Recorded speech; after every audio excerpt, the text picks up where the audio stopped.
judul Ninja Assassin yang dirilis pada tahun 2009. So, tanpa perlu basa-basi lagi, langsung aja yuk cus ke alur ceritanya. Film kita diperlihatkan seorang pimpinan Yakuza Mashi yang berlokasi di Osaka, sedang menato punggungnya. Dia terlihat kesal karena merasa kesakitan saat ditato sama si tukang tato yang sudah tua. Tukang tato itu pun mengatakan kalau ada orang yang merasa kesal dan kesakitan saat ditato, maka orang itu tidak cocok hidup di lingkungan yang keras. Pimpinan Yakuza itu lalu marah dan merasa terhina. Kemudian datanglah salah satu anak buahnya membawa surat yang berisi pasir hitam. Si tukang tato terlihat ketakutan saat melihat pasir hitam yang keluar dari dalam surat. Hal itu menandakan sesuatu yang mengerikan akan segera terjadi. Mendengar hal itu, pimpinan Yakuza dan anak buahnya tertawa karena menganggapnya lelucon. Namun tukang tato itu menceritakan kalau dulu seseorang yang juga menerima amplop berisi pasir hitam mengalami hal yang mengerikan. Sesuatu yang muncul dari balik bayangan akan membuat semua orang tewas. Tukang tato itu kemudian menunjukkan bekas luka di dadanya. Ia mengaku beruntung karena jantungnya terletak di sebelah kanan, sehingga ia tidak mati. Bahkan di tengah dadanya terdapat tato ninja untuk mengingat dirinya akan kejadian mengerikan itu. Para Yakuza pun tertawa mendengar cerita tentang ninja di era modern saat ini. Lalu tiba-tiba kepala salah satu anggota Yakuza itu terbelah. Mereka semua kaget dan ketakutan. Lampu pun padam.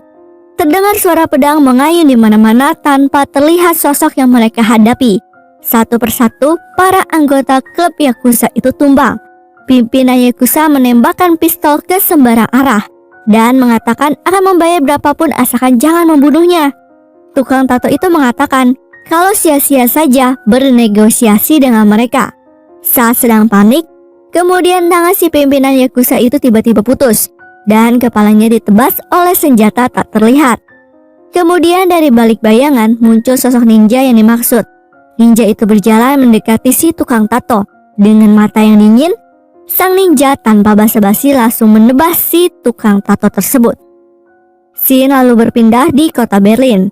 Di markas Europol, seorang agen penyelidik bernama Mika menemui atasannya yang bernama Maslow. Ia memberikan hasil penyelidikannya tentang pembunuhan misterius yang terjadi akhir-akhir ini. Dimulai dari insiden terbunuhnya Ratu Korea di tahun 1800-an oleh anggota klan ninja Ozuno. Mika menyelidiki transkrip persidangan terdakwa yang bernama Kuniko Mushige Kayaki, di mana jaksa menanyakan soal pembayaran 45,3 kg emas kepada klan Ozuno, di mana setelah itu tidak pernah dibahas lagi sampai sekarang. Jumlah itu sama dengan rumor yang beredar di mana ada sekelompok Yakuza membayar 45,3 kg emas kepada klan Ozuno yang berujung pembantaian klub Yakuza Machi yang berlokasi di Osaka. Sebelumnya Mika berpikir klan ini berusia ribuan tahun dan tidak pernah berubah dalam menghargai nyawa buruannya. Kemudian Mika menelusuri lebih dalam lagi dan menemukan keterkaitan atas insiden tewasnya Perdana Menteri Rusia Zhukov dengan klan Ozuno. Sehari sebelum pembunuhan, terdapat transferan misterius dari Bank Shanghai berjumlah sama persis dengan nilai 45,3 kg emas saat ini. Mika mengatakan kalau klan Ozuno bukanlah mitos, tapi nyata. Klan itu menculik anak-anak jalanan dan melatih mereka menjadi mesin pembunuh. Maslow merasa semua ini gak masuk akal. Dia belum bisa mempercayainya. Scene lalu berpindah di sebuah tempat laundry. Terlihat seorang pria bernama Raizo sedang mencuci pakaian. Di sampingnya ada juga seorang wanita yang mencoba meminta bantuan Raizo. Saat Raizo mendekatinya, dia bertanya, "Kamu dari klan mana? Sedang apa kamu di Berlin?" Sang wanita terlihat kaget dan langsung menyerang Raizo, hingga terjadilah pertarungan di sana. Saat pemilik laundry datang, dia menemukan salah satu mesin laundry miliknya mengeluarkan darah dan terdapat tubuh manusia di dalamnya. Wow, ngeri ya. Kembali ke tempat Mika, ia dan Maslow terlihat makan bersama di pinggir jalan. Maslow mengatakan kalau dia telah menyelidiki lebih lanjut temuan Mika atas tewasnya Perdana Menteri Rusia beberapa tahun yang lalu. Dengan informasi jaringan KGB Rusia miliknya, ia menemukan sebuah laporan milik agen KGB berpangkat tinggi yang bernama Alex. Laporan itu membahas kemungkinan beberapa pembunuh politik yang dilakukan oleh jaringan kuno canggih yang disebut 9 klan. Mika lalu bertanya, bagaimana nasib Alex? Marcel mengatakan kalau agen itu diusir dari dinas dengan alasan gangguan mental. Mika akhirnya lega. Marcel percaya dengan hasil penelitiannya. Scene lalu berpindah pada Raizo yang memasuki apartemen miliknya. Di dalam terlihat ada berbagai persenjataan ninja, dan ternyata Raizo adalah seorang ninja. Di dalam apartemen, Raizo mengingat masa lalunya. Saat pimpinan klan Ozuno, yaitu Lord Ozuno, memperkenalkan dirinya saat masih kecil di hadapan anak-anak murid lainnya. Di memori yang lain, terlihat Ozuno menyuruh para murid untuk menguasai tubuh mereka. Dari rasa sakit, haus, lapar, termasuk anggota tubuh seperti darah dan kulit. Kemudian Ozuno terlihat menyayat telapak tangannya dengan pisau. Lalu kemudian dia menggenggam tangannya dan mengucapkan beberapa mantra ninja. Saat dibuka, luka sayatan di telapak tangannya telah hilang dan sembuh dengan sendirinya. Itulah kekuatan klan Ozuno. Pada siang hari, terlihat Raizo berhasil melumpuhkan temannya di dalam sebuah pertarungan. Ozuno mengatakan kalau hidup adalah pertempuran. Saat melawan musuh, harus tanpa keraguan dan belas kasihan untuk bertahan dan belajar untuk tidak takut. Raizo dewasa selalu berlatih menguasai tubuhnya. Kemudian memori kembali ke masa lalu, di mana Raizo kecil harus berjalan di lantai khusus agar bisa berjalan tanpa suara. Saat Raizo gagal, Ozuno kemudian memukul kaki Raizo hingga berdarah. Hingga pada malam harinya, Raizo tidak bisa tidur karena kesakitan. Terlihat salah satu teman Raizo yang bernama Kiriko mengobati luka-lukanya yang masih membekas hingga dewasa. Di lain tempat, Mika menemui istri Alex. Istri Alex mengatakan kalau dulu laporan Alex menimbulkan masalah pada karirnya. Setelah laporan Alex mencuat, terlihat sikap Alex yang tidak biasa. Alex terlihat ketakutan. Dia memasang kunci di setiap celah rumahnya, memasang kamera dan sensor gerak di segala tempat, memasang lampu di mana-mana, dan tidak boleh ada bayangan, kata Alex. Suatu hari ada seorang pria datang ke rumah. Mereka berbicara sesaat lalu pergi. Istri Alex mengatakan kalau Alex dulunya adalah seorang prajurit anggota intelijen Rusia. Alex bukanlah pria yang mudah takut. Lalu saat istri Alex menemui suaminya, terlihatlah ketakutan yang sangat terpancar di mata Alex. Lalu Alex berdiri dan mengatakan kalau Alex sangat mencintainya. Istri Alex mengatakan bahwa Alex sudah meninggal. Sebelum meninggal terjadi insiden lampu mati, dan istri Alex tidak mau melanjutkan lagi. Istri Alex kemudian memberikan Mika berkas penelitian yang dulu ditinggalkan oleh Alex di rumah. Mika lalu membuka berkas milik Alex di sana. Terlihat berbagai macam bukti kalau para ninja itu nyata. Lalu terdapat kaset rekaman CCTV. Saat disetel terlihat wajah Raizo di dalamnya. Berpindah ke apartemen Raizo, terlihat dia berlatih menggunakan pedang dan kusarigama. Terlihat juga amarah dalam diri Raizo. Teringat masa lalunya kembali saat ia menginjak remaja. Raizo bertarung dengan teman sebayanya.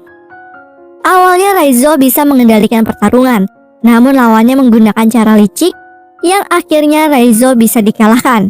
Ozuno lalu mendekati Raizo dan berkata bahwa apa yang dia rasakan bukanlah rasa sakit yang sebenarnya. Lalu Ozuno menekan bagian dalam perut Raizo dan mengatakan kalau inilah rasa sakit yang sebenarnya. Raizo pun berteriak kesakitan. Ozuno menyuruhnya untuk bertahan dari rasa sakit itu. Hingga malam tiba rasa sakit itu tidaklah hilang. Namun pada pagi harinya terlihat Raizo sudah bisa menguasai rasa sakitnya. Sementara di kantor Mika, ia ditemui oleh agen Zabrowski. Dia mengatakan, apakah agen Marcel bertingkah aneh belakangan ini? Zabrowski mengatakan kalau beban kerja yang sangat berat bisa membawa stres dan kelelahan mental. Mika kemudian menemui Marcel. Ternyata Marcel juga ditemui oleh agen Zabrowski dan menanyakan hal yang sama terhadap Mika. Mika mengatakan kalau ada pihak yang mengawasi mereka dan tidak ingin mereka melanjutkan penyelidikan tentang kasus 9 klan ini. Marcel mengatakan kalau kasus ini bukanlah kasus sembarangan. Banyak orang-orang penting dunia terlibat di dalamnya. Klan-klan pembunuh itu dilindungi oleh oknum-oknum penguasa. Marcel kemudian menyuruh Mika untuk berhati-hati. Malam harinya, Mika pulang ke rumah, meneliti berkas laporan milik Alex. Tertulis di dalam gulungan kuno di abad 14, seorang penjelajah muslim yang bernama Ibnu Batutah mengunjungi salah satu dari 9 klan tertua yang bernama klan Pasir Hitam di dalam desa terpencil yang tersembunyi di balik pegunungan bersalju. Ibnu Batutah melihat perayaan makan malam diiringi pertunjukan pertarungan bela diri antara dua bocah kecil yang berusia di bawah 10 tahun. Kemudian berpindah ke tempat Raizo. Saat di perjalanan, Raizo teringat masa lalunya bersama Kiriko. Terlihat Kiriko memotong tali bonsai. Raizo yang melihatnya mendekati Kiriko dan mengatakan kalau Kiriko akan dihukum atas tindakannya. Tetapi Kiriko mengatakan kalau jantung pohon akan tahu kemana mereka tumbuh. Raizo menjawab kalau pohon tidak punya jantung. Tapi menurut Kiriko, semua makhluk hidup mempunyai jantung. Raizo yang merasa dirinya tidak mempunyai jantung membuat Kiriko menempelkan telinganya ke dada Raizo dan mengatakan kalau ia bisa mendengar detak jantung Raizo. Raizo yang tak percaya kemudian disuruh Kiriko untuk mendengar detak jantungnya. Modus. Suatu hari terlihat Raizo ditutup matanya oleh Lord Ozuno. Raizo harus bisa hidup tanpa indera penglihatan selama setahun.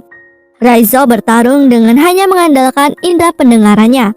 Awalnya Raizo belum bisa menyesuaikan diri, namun kemudian indera pendengar Raizo mampu meningkat tajam dan bisa bertarung tanpa melihat. Raizo mampu mendengar gerakan lawan dan dapat mengalahkannya. Bahkan saat malam, Raizo mampu mendengar detak jantung Kiriko yang berdetak seirama dengan detak jantungnya. Di lain hari, Kiriko yang mampu mengalahkan lawannya dalam pertarungan diperintahkan oleh Ozuno untuk menyayat lawannya dengan menggunakan pisau. Namun Kiriko menolaknya, yang membuat Ozuno melukai pipi Kiriko dan menghukum Kiriko. Pada malam harinya, Raizo yang kasihan menemui Kiriko dan memberinya air minum. Kemudian di suatu malam, saat hujan lebat, Raizo mengejar Kiriko yang hendak kabur. Raizo berusaha menghentikannya, namun Kiriko tetap kabur karena baginya, hidup yang sebenarnya ada di luar sana. Kiriko kemudian naik ke atas dinding untuk kabur. Berpindah ke Raizo dewasa, dia terlihat berjalan membawa foto Mika dengan alamat di belakangnya. Sementara itu di tempat lain, Maslow memperingatkan Mika akan bahaya yang mengintai mereka. Karena selama masa karirnya, Maslow tidak pernah dicurigai seperti sekarang. Dia diperiksa oleh Provos Pertahanan Dalam Negeri, CIA, dan lain-lain. Maslow kemudian menyuruh Mika untuk cuti dan membekalinya dengan sebuah pistol. Sesampainya di rumah, ternyata lingkungan rumah Mika tengah terjadi pemadaman listrik. Di dalam rumah gelap gulita. Mika menemukan amplop yang berisikan pasir hitam. Tak lama kemudian, terlihat seorang ninja mengayunkan pedang ke arahnya. Namun segera tertahan oleh sesuatu. Ternyata ada 2 ninja di sana dan terjadilah pertarungan antara 2 ninja itu. Terlihat salah satu ninja berhasil dilumpuhkan. Kemudian terdengar suara yang memperingatkan Mika bahwa akan ada banyak lagi yang datang. Mereka tidak akan berhenti sampai Mika mati. Suara itu mengatakan kalau dia akan membantu Mika. Lalu muncullah sosok Raizo dari balik bayangan. Mika terlihat mengenai Raizo dari rekaman CCTV. Raizo kemudian mengajak Mika untuk meninggalkan tempat itu. Kembali ke memori masa lalu, terlihat Kiriko yang kabur berhasil ditangkap oleh Takeshi. Kemudian diikat pada tiang dalam markas ninja. Ozuno lalu memerintahkan Takeshi untuk mengeksekusi Kiriko. Takeshi yang mengetahui hubungan spesial Raizo dan Kiriko terlihat tersenyum sinis saat menusuk jantung Kiriko. Kembali ke masa sekarang, Raizo mengatakan kalau para ninja sedang mengikuti mereka, memburu berdasarkan aroma tubuh seperti seekor serigala. Mika kemudian menyadari kalau Raizo juga mestinya jadi orang yang diburu oleh Kang Ozuno. Karena sesuatu hal Raizo teringat masa lalunya di saat dia pertama kali mengemban tugas sebagai seorang asasin. Dia ditugaskan Ozuno untuk membunuh seseorang dan mengambil arloji emas di tangannya. Di dalam toilet, Raizo menemui orang itu dan langsung menusuk pisau ke leher targetnya. Namun targetnya yang terlalu kuat membuat pertarungan sengit di sana. Tapi dengan kemampuan yang dimilikinya, Raizo berhasil membunuh pria itu dan menyerahkan Aoji sebagai bukti dia telah berhasil menyelesaikan misinya. Di atas sebuah gedung, Ozuno menyuruh Raizo menyimpan Aoji itu sebagai pengingat bahwa dirinya adalah seorang asasin. Kemudian Ozuno memerintahkan Raizo untuk mengeksekusi seorang wanita yang mencoba kabur. Tapi bukannya mematuhinya, Raizo yang muak malah mengayunkan senjatanya ke arah wajah Ozuno. Ozuno yang murka memerintahkan anak buahnya membunuh Raizo, hingga terjadilah perkelahian di sana. Kemudian terlihat Raizo yang tak berdaya dan terkena sayatan berbagai macam senjata ninja, lalu terjatuh dari atas gedung. Raizo ternyata menyimpan dendam terhadap Ozuno. Kemudian mereka masuk ke sebuah penginapan. Raizo menyuruh Mika untuk mandi tanpa sabun dan mengganti bajunya. Setelah selesai, Raizo membawa rokok di dekat tubuh Mika agar aroma tubuhnya berganti. Lalu mereka melanjutkan perjalanan. Mika kemudian mengajak Maslow untuk ke tempat yang tersembunyi. Raizo yang merasakan kejanggalan memperingatkan Maslow bahwa akibat ulahnya akan banyak nyawa berjatuhan. Mika pun terlihat bingung di sana. Tak lama kemudian muncul banyak sekali tentara dari berbagai sisi, menyetrum Raizo dan menangkapnya. Maslow membawa Mika dan Raizo ke sebuah markas rahasia dan mengikat Raizo dalam sebuah sel bingkai. Mika yang kebingungan meminta penjelasan Maslow. Maslow lalu mengatakan ada seorang yang berkuasa memerintahkannya untuk menangkap Raizo. Maslow tidak punya pilihan lain selain mematuhinya. Maslow kemudian memberi Mika sebuah alat pelacak, sehingga apabila terjadi hal-hal yang tak diinginkan, Maslow bisa melacak keberadaan Mika. Mika lalu mendekati Raizo dan memberi Raizo beberapa teguk air. Raizo memperingatkan Mika bahwa para ninja sudah tahu lokasi mereka saat ini. Mika kemudian memberitahu Maslow tentang ancaman para ninja, tapi Maslow dan timnya menganggap remeh kata-kata Mika. Hingga tiba-tiba lampu padam.